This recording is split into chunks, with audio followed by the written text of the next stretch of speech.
October 31. Power outage. For everyone who asks receives, and he who seeks finds, and to him who knocks it will be opened. Matthew 7:8. Greg realized that being in Africa and preaching an evangelistic series was itself a miracle. Not everyone thought he was the best candidate for public speaking, but he loved to share his faith.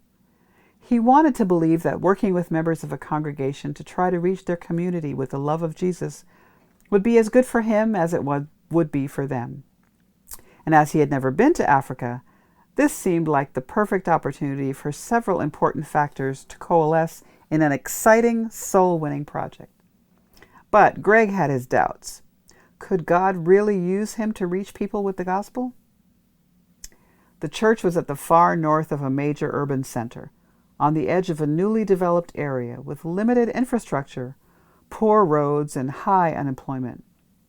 Those with jobs typically traveled long distances into the city to work. The meetings were conducted in a field and began well. Electricity for the projector was supplied through a series of long extension cords, and battery-powered lights were used. But one night early in the series of meetings, the unthinkable happened.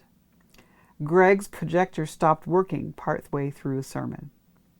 He relied on it to prompt him through his presentations, and the pictures and Bible texts aided the people in better understanding the message Greg was presenting. Repeated attempts to coax it back to life failed. There was only one thing to do. Greg and church members assisting with the meeting gathered together to pray. In faith, they tried the projector again, and this time it worked.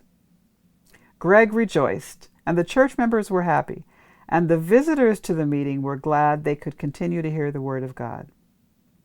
After the meeting, as they told their story, people were incredulous. "How did your projector work?" they asked. Greg told them, "God answered our prayer." "But how did your projector work?" they demanded. "There was a power outage. There was no power in the entire area." Immediately, Greg understood. It had been a miracle to demonstrate that, yes, God could use Greg to do a great work for him.